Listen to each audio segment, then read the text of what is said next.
I think that's all for those who want to ask questions. So we will need to respond to the questions. And then I guess we wrap up for this conference. Thank you very much. So,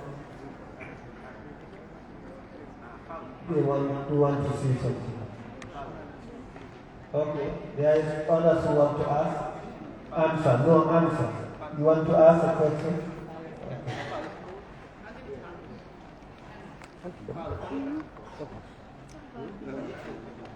No, this we just want to take the Madame, elle va bien.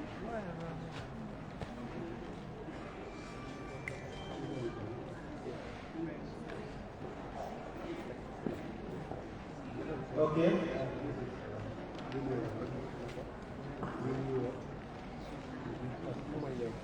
Thank you. We both listen to before you. So we're going to respond. I think who's going to start? Our.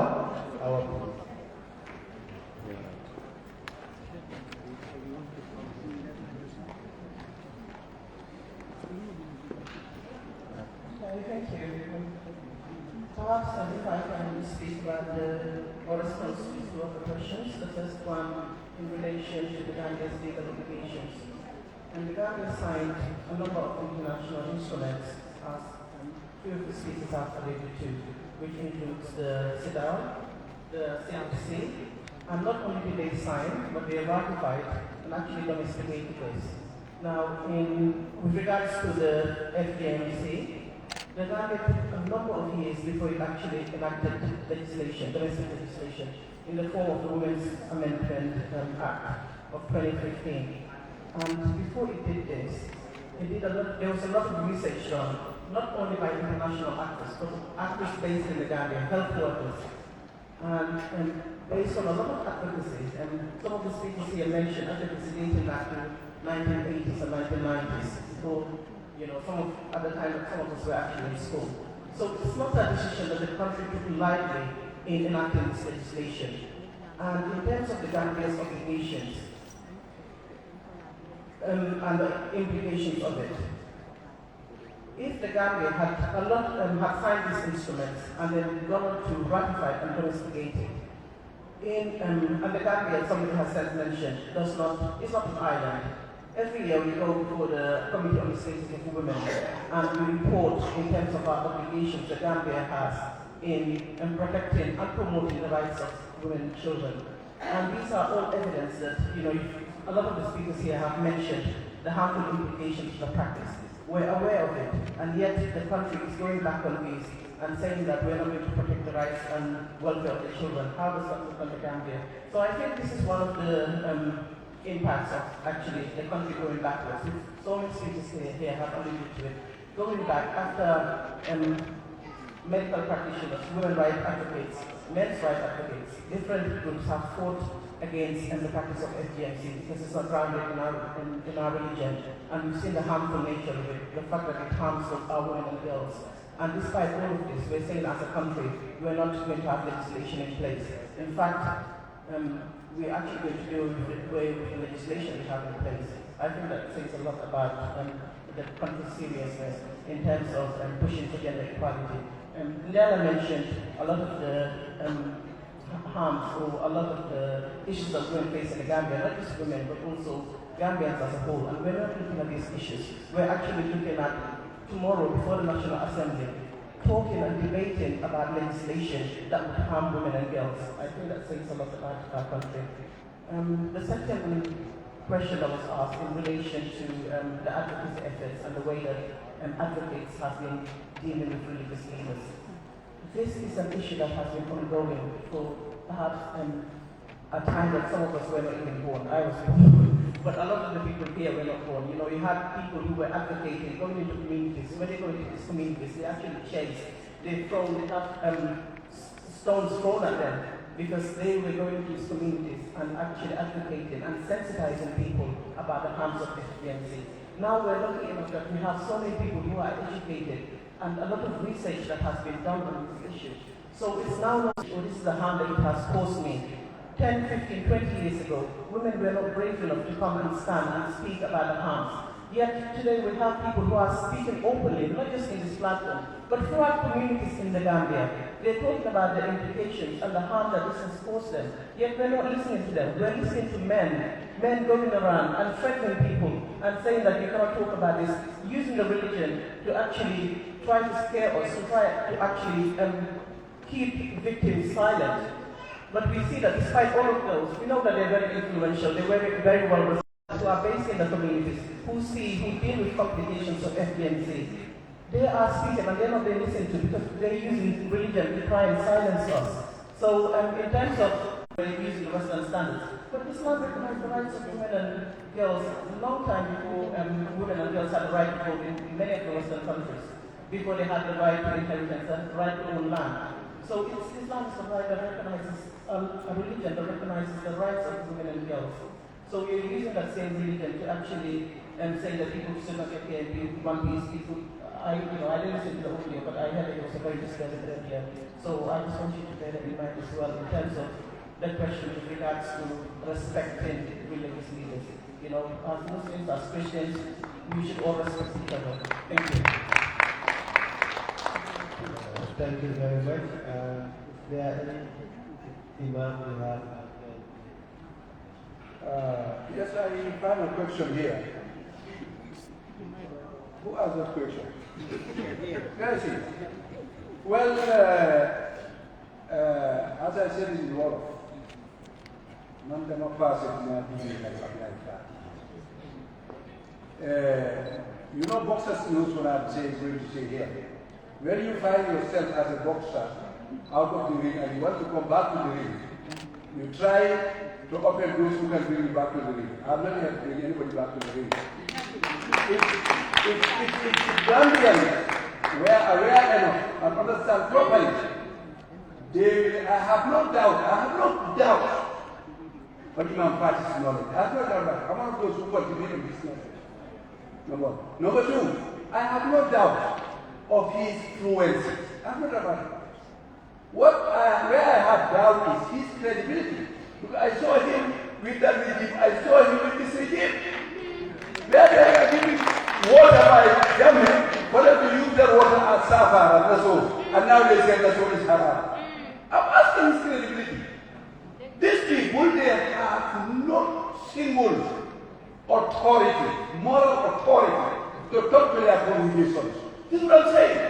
A religious leader, he should be a leader in easiness, he should be a leader in difficulties. Wallahi, if Adam Barrow goes wrong, I will be forced to tell him. And I'm telling him right now, but actually, at least I have a window of seeing him. And I always say very clear. Any president that gives the opportunity to be able to sit with him and talk to him and listen to you, you have no right to go by that. What for? You should be responsible as a Gambian. But if you have any president here in this country who doesn't give that window to listen to my opinion ideas, I will take on my politics again, I will take on my gateways, my dates, my gamos, and do what I'm supposed to do. I'm a Gambian, I don't live in my city. I know my rights, I will die by it. No. So to give Abdullah Fadi and his lives the opportunity to sit together and try to debate, I will not do that. The biggest reason is Islam doesn't advise Muslims to engage in debate. Islam advises us to engage in dialogue. There's a whole chapter called dialogue in the Holy Quran. There's a big verse stopping Muslims to debate with even Christians, much more Muslims. Because in dialogue, in debate, there will be a winner and a loser. And definitely I don't want my to lose. I don't want him to lose. I'm praying for him. He's praying for me to die, he's praying for the other, and then it will be what they call him and they for Dankaro. Do all I can Dankaro. You know, but I don't do a little bit.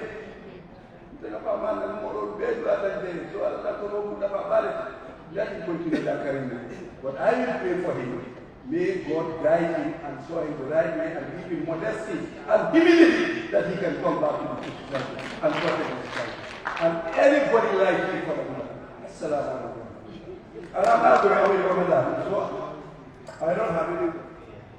Alright, thank you, Imam. Imam wants to leave, so we can excuse Imam. Thank you. So there are few questions to answer.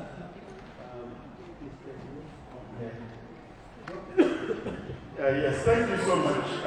It's just to add to perhaps what our leaders have said, because I think the question was related to all four of us. But I think you were asking about our role in the process and possible contingency plans. We are a state institution. There is a lot of work that we do because we have an advisory role to all the organs of government. You'll be very surprised when we engage the state and what we tell the state. And of course, sometimes you see that in our press releases. So we will continue our sustained advocacy, sustained awareness raising. We will continue to do that.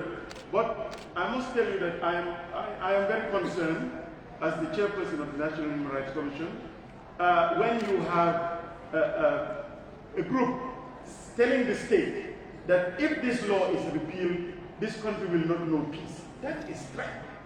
That is threat. It is the duty, and I keep on repeating, of the state to respect, protect, and fulfill. You have a progressive law which bans and criminalizes FGM. You have a group of people telling everybody that we are ready to marry off our children at the age of 13. We have a law against them. So if you have people who are ready using culture or religion to break the law, and I think it's a red flag for the state, but it is for the state to take action. And I think this is something that perhaps we need to mention. But also, a lot of other legal luminaries are also thinking, if we hope it won't happen, but if the law was also repealed, remember that it is settled law that female genital mutilation is a harmful traditional practice. It's against the fundamental rights of girls and women. That is why we have ratified those treaties that was mentioned. It is accepted. Now, on chapter 4 of our constitution says that if any fundamental right is violated, you can challenge that in the courts. I'm just telling you that there are many ways, and this is the time to start strategizing to see what can be done. We hope we will not get there, but these are many, many things that can be done. But also, even if the law is not repealed, we still have a lot of work to do. Let me tell you that despite the fact that we had the amendment in 2015, the prosecution was what, 3 or 4? And we know for a fact that it only dropped about 2%, from 75% to 73%. So even there is a lot of work to be done to make sure that the law is implemented. We know that there are people who are told, the law enforcement officers are even told not to investigate or prosecute. So there is a lot of work, and as the body that was set up to bring back a culture of rule of law and human rights, we will keep on doing the job. Just to answer that. Thank you. Thank you very much. We will keep on doing the job, so that tells a lot. Next, we have Dr. Daten to also respond.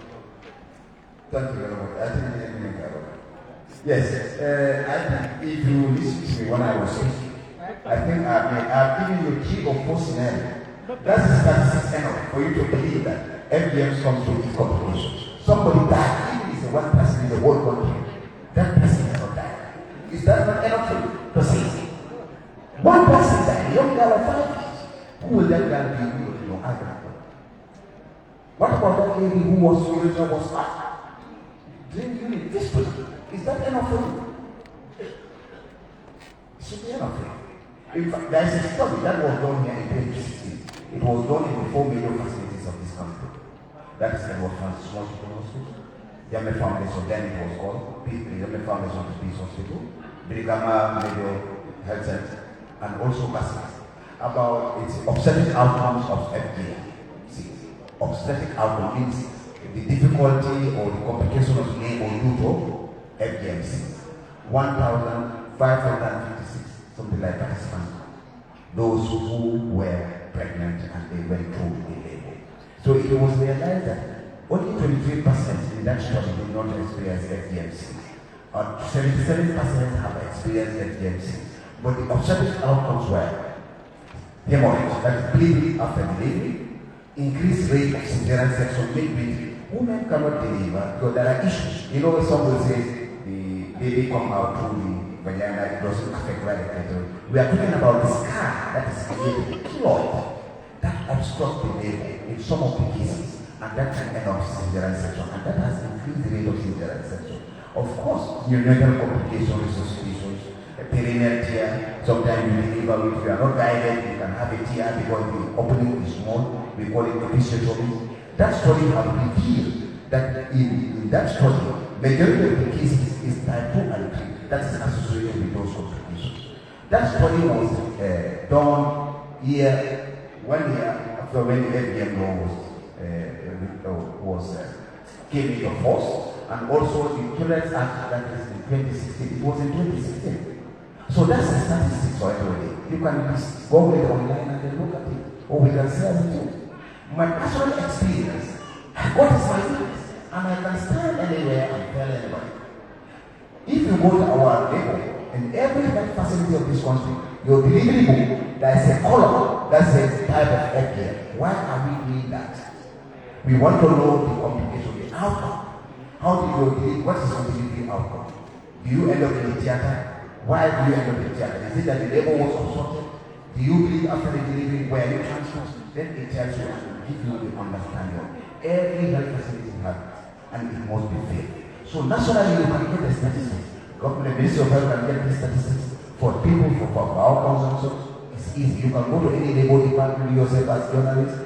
You have to, of course, take permission from the hospital authority, and you go there and they will show you that it is written in everything. But I am saying that my experience, I think so. We cut boys with pain care. Female patients with no pain care. This is good. It's not fair. I think I have answered that. Thank you very much, Doctor. We will just give one of our guardians, who is one of our advocates in the communities, to say a few words, and we give to Tabu to wrap up for us to close the conference. I think the only, which one?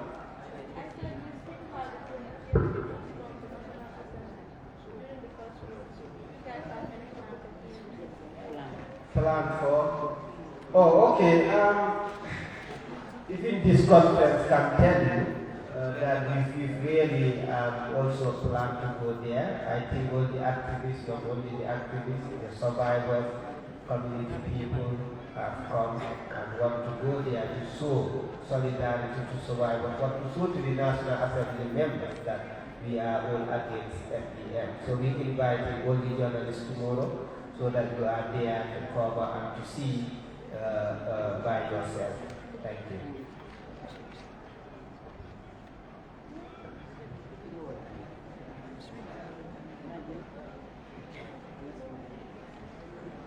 Hello, Assalamualaikum. Saya ni ikut indikator makan kau. Lima jahat semua. Anggaran yang kita nolak tapi ini dia punya anggaran jangan. Dia yang dan yang punya ini, si motor ini yang punya ini. Saya ni yang belakang anggaran ini dah anggarannya ini. Ini jangan anggaran nak kalau yang di sini.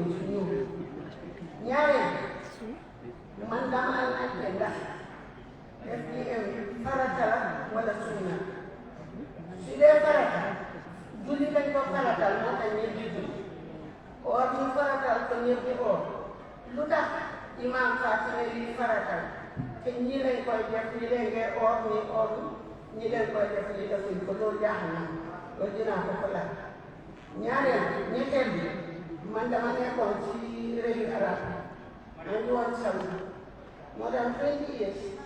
Musuma faake ko fi def FDM musuma gis koo xam ne am na ko te foog naa ne kuy jàngaa ini ñaar fukki at wala ngaa jurandoo la ñoom ci lopitaan bi war ngaa dénk ko tuuti war ngaa xam dara ci ñoom te musuma ko faa dégg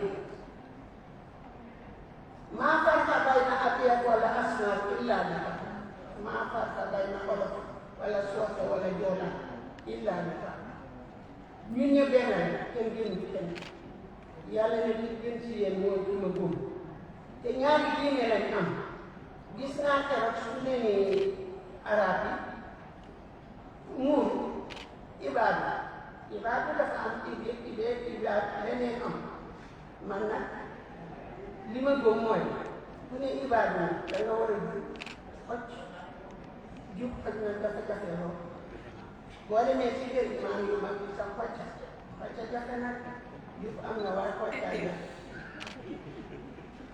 man dama gis ñu dox ci doon yi di wax allahu akbar fii du islamic state ñëpp a ko bokk one Gambia one people one nation bu fekkee islamic state la mun nañ faa wax allahu akbar fii allahu akbar yàlla rek a ko moom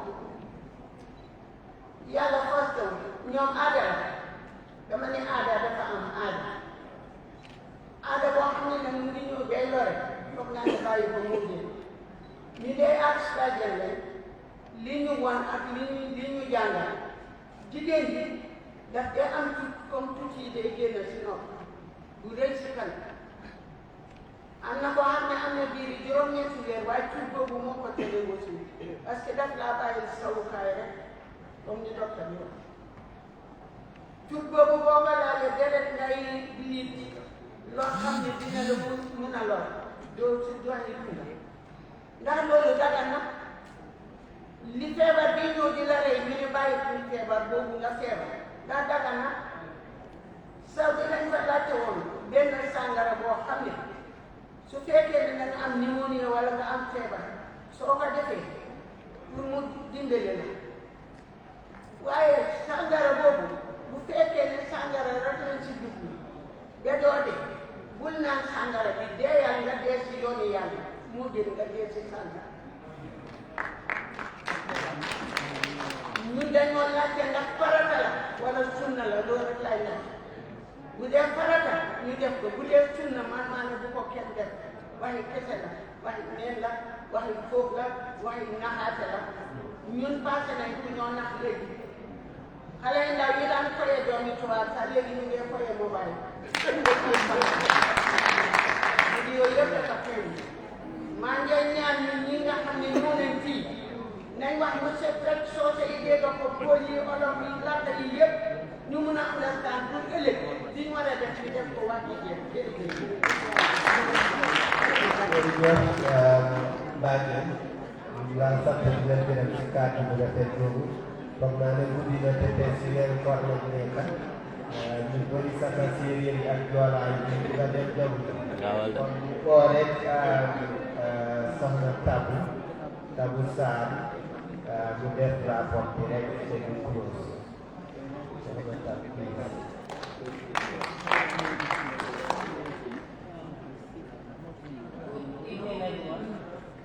Thank you very much.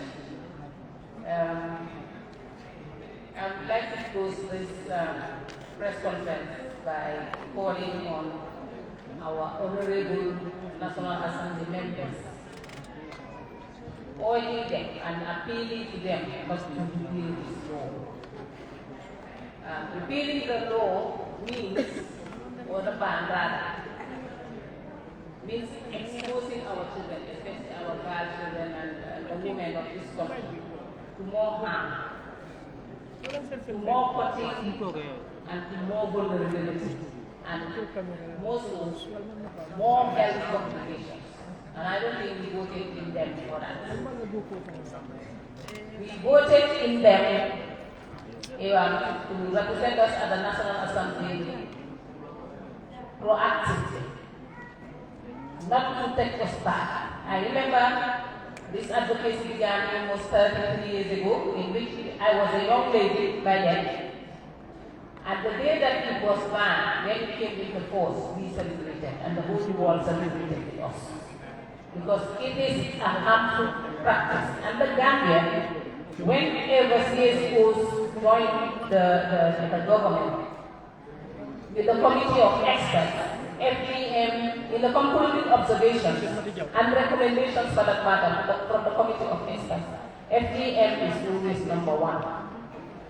And these past weeks, we have seen that it is no longer there. except for recommending for the law to be enforced. So therefore, repealing this ban tomorrow will not only help, but it will divide us, because at the moment we are divided as a nation. We are in the holy month of Ramadan and also the month of March, which is the Women's Month. In fact, at the moment, most women's rights advocates are in New York discussing about the advancement of women. And here in Gambia, we are discussing about taking back the ban. I think we as a nation need to be serious. And we, as the other speakers have said, we have more burning issues that we need to address. We have seen high cost of living. And the National Assembly members, as I am closing now, I am appealing. I'm on my knees, appealing to you not to delay this ban. But also to the men, please join us in advocating for the welfare and protection of women. To the media, you have a critical role to play. You are the ones who take decisions where we advocates, or any government, or any stakeholder cannot take decisions. But please report positively for the promotion of women and girls of this country. I will end up by saying Ramadan Mubarak to everybody, Ramadan Mubarak, and Lent also to our Christian friends and sisters, because the Gambia is one nation. But also I would like to reiterate and join everybody in telling, in urging and appealing to the National Assembly members